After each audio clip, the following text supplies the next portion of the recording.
Hey guys, welcome back to Remnant 2. Just got off work, turned on my computer. I thought I'm going to do a little bit of gaming to unwind, and bam, updates. A few days ago, I did a video on the quality of life things, dev loop, whatever things they were going to do, and it's here now. And it's got more than just like the quality of life stuff. There's a whole aberration domination event. So embrace the eerie atmosphere as the veil between realms grows thin, granting the root an opportunity to unleash a horde of menacing aberrations across all worlds. So from October 27th to October 31st, gear up and face this haunting challenge head on.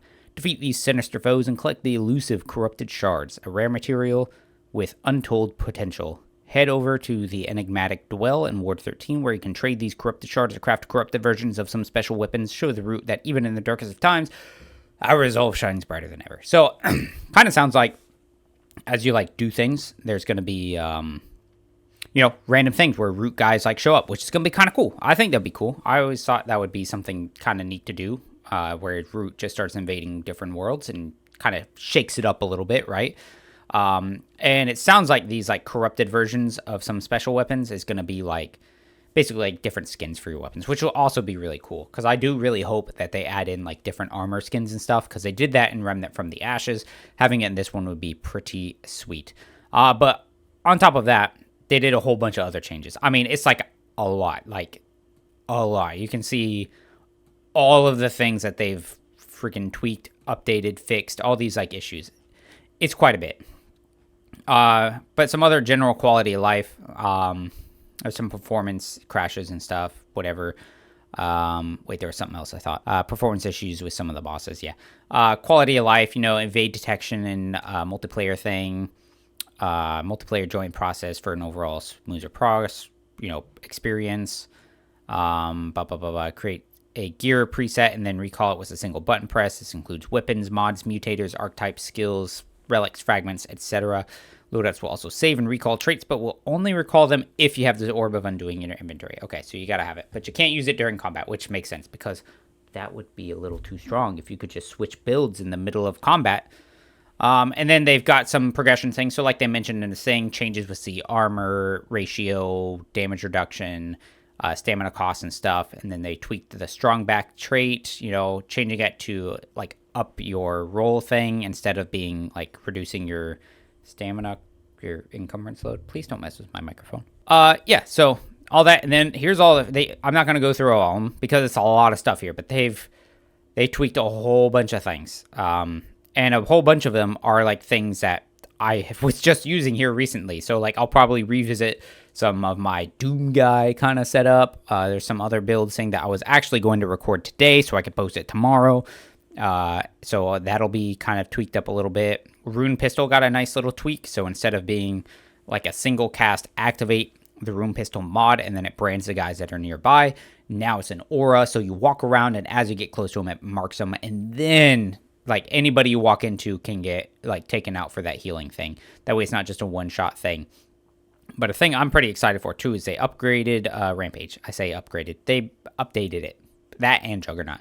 So reduce the Rampage damage requirements to trigger Berserk from 400 per stack to 135 per stack. That's a huge difference because, man, sometimes you pop that and you just could never get enough stacks and you would never actually hit the Berserk. So that's a really awesome change, and I like that. And then they increase the movement speed and reload speed while it's active. Juggernaut added reduced melee stamina cost while active. No thank you, Razor. Please go away. So, yeah, now you just, like, Juggernaut, and in addition to having better melee attacks, melee speed, all those things, now you can actually spam, like, charge attacks even more, which is really cool. So I like that. And then they got a whole bunch of bug fixes and stuff, too. So there's a lot. I'm not going to go through it all. I just touched on the things I actually really cared about. I've read through it, but whatever. Now I just got to wait for it to finish updating. Oh, okay. All right, here we are. I've messed around with some other things, so my build is not set up correctly. But we're already seeing some differences, right? I was through on the Challenger, and if you notice, I have the full set of Leto Mark II armor on. And with the Challenger, let me take this off too, actually. Take that off. So full set of Leto Mark II. Challenger with the strong back trait right here. Reduces dodge weight threshold by 15. Now, full set, we have a heavy roll with a full set of Letos, which is awesome because now I can wear that whole thing without having to do anything else. But if you really wanted, you could put on the dull steel ring. Where did it go? There it is. Dull steel ring. Bam. So now it improves dodges by 1 weight class. So if we put that bad boy on, now we have a medium roll. And just like that, like, look at that. Nice. Very nice. I think that's a solid change. And even if you didn't want to put on the Challenger, right? If you were like, I'm going to run freaking the Archon because that's what I was doing earlier. Look at that. You can still wear the full set of Leto's armor and have a heavy roll. Yeah, you don't have a light roll anymore, but boo-hoo, you're wearing the heaviest armor, dude. It's a good change. It's a good change. So, right there, pretty solid, right? Right. Let's go ahead and switch this over. I want to see how the Rampage thing goes, and then we're going to tweak around with a couple of other things. Ooh, oh, snap. You can see what the corrupted weapons are. All right, if you don't want to know what they are yet, look away now, but I'm about to go through them. So we've got Corrupted Deceit. Ooh, I really like Deceit. Is a cool one. Oh, and they changed? Let me see. Fires a ring of spinning blades, which penetrates target as it travels up to 20 meters before returning to the weapon. While traveling, activating Windfall again. Causes a projectile to spin in place for up to 3 seconds. Activating it again will recall it. Enemy struck by it obtain tainted blood, causing all attacks from Deceit to trigger weak. Whoa! Dude, so I thought this was literally just going to be like a cosmetic change. It is literally changing the weapons. That's huge. I can't see what it looks like, though. Okay. Corrupted Aphelion. Fires 5 shattered, compressed remains of a dying star on contact, or when hit with a primary fire, Micronova explodes for 50 fire damage, 350 burning over 10. Striking it with Corrupted Aphelion increases the explosion radius. Okay. Corrupted Merciless. Bloodshot, while active, grants unlimited reserve ammo and increases reload speed by 30%. If the entire magazine hits a weak spot, Merciless will automatically perform a quick reload, lasts for 13. Wow, okay. Corrupted Meridian. Fires a rocket that deals AoE damage. Charging, the weapon can load additional rockets. Wait, what? So is it literally just a rocket launcher now? And so you just like... What? Okay. And then Corrupted Rune Pistol. Applies Death Brand to all enemies within 25 meters, increasing the incoming damage. Enemies killed while bearing the Death Brand leave behind an echo, which lasts for 10 seconds. Echoes are drawn to any survivor, increasing weak spot damage by 10% for 10 seconds. Dude. Okay. Until we meet. All right. Dude, I was not expecting that kind of a change. I really wasn't. Well, now I'm definitely going to try and get all of them. Let's mess with Rampage. Here we go. Activate it. See how quickly it stacks. Oh, dude, look at the stacks go up fast. Oh, that's so good. That's so much better than it was. Holy cow. That's so much better. That is so much better. Because I would never be able to pull it off like that. Like, I would sit there shooting and shooting and shooting and then finally get that to go off. Oh, that's awesome. Much better. Dude, much better. Okay. Sweet. Alright, and so you're up here. So if you hit R, you got stats and loadouts. So where are our loadouts? Oh, so you hit R again. So you hit R once, brings up your stats. Hit it again, then you've got loadouts. Right mouse button to save. Oh, okay. I need to start making some loadouts. And we've got 1, 2, 3, 4, 5, 6, 7, 8. And then last gear state. I don't know what that means. Interesting. So there's at least 8 loadout slots. I don't know what the last one means. If I mess around with it, I'll figure it out.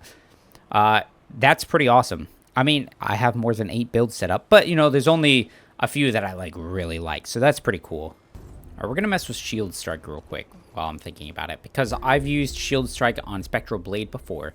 And the problem I had with it before is I would do the neutral backdash charge attack. And it would do the big whirlwind, you know, attack. And normally you would generate shields. But because I had it at rank 10, it would take all of the shields that it generated. So I want to see if it, like, generates a whole bunch or not. Like, I want to see what it does. Oh, yeah. Look at how much shields that generates. And then it's dealing even more damage. Solid. That's a really good change. And then, like, and now you just keep strong attacking through and you don't use all your shields. So that's really nice. I really like that a lot. All right. So I got 2 loadouts set up. I'm not going to spend the time to, like, make a whole bunch right now. But I've got 2 loadouts set up. And so anytime you want to swap them up, right, or you want to save them, you right-click it onto an empty slot. It'll save it. The last gear state is literally the one that you were just doing. And then you can click on the loadout you'd like to do, and then just like that, bam, there it is. Everything swapped out, all the traits, all the gear, runes, relic slot, weapons, mutators, everything. It even keeps on the skills that you had equipped, so that's always pretty nice too. So, yeah, pretty solid indeed. Another change I just kind of want to throw out there. The eye thing, if you've ever messed with this Seer's Eye, it doesn't leave your skill bar anymore. Isn't that nice? Now you can just keep throwing terrible buffs onto you. 15% decrease to maximum stamina. Awesome. Yeah, fantastic. Dude, I have to say, also, so I was just going to run around and test some things. I can feel the difference here on the weightless weight. It's just a bit better. Because before, you know, the strong back basically neutralized it. Not neutralized it, but it made it not as good. And so now it's even better than it was, which is fantastic. And Bloody Draw should be better as well. Oops. Oop. Later. Boom. That missed him. That didn't work out. Bummer. All right, that's pretty much going to be it. I'm not going to do any more. I could keep, like, running around and playing, but, yeah. Pretty sweet changes. Nice quality of life stuffs. I think it's pretty good. You know what I mean? I messed around with it a little bit running around there, and, you know, obviously they said they changed some of the stamina stuff and, you know, requirements and whatnot. And granted, I had this on. This reduces stamina cost of my actions. But, like, obviously I'm setting in heavy load here, and I didn't notice it very much. But again, maybe it's because I had this on here, which reduces the cost of my actions. But I mean, I didn't notice it very much there. I'll have to keep messing with it before I, like, say definitively, like, how much it feels like it changed things. But I think, it made this a lot better. It's going to make a lot of other items a lot better that give you stamina. Like, having stamina is going to be a lot better. Like this one. Guess what? 25 health, 25 stamina, minus 10 armor encumbrance. Now, Navigator's Pendant, a lot better. I think it makes a lot of things more viable than they were. So, that is it. We've got Loadouts, their cool new event thing over the weekend. So, that's going to be pretty sweet. And not even just like, oh, new armor skins. It's going to be like new, like, whole new versions of the weapons to use. So, that's going to be pretty awesome.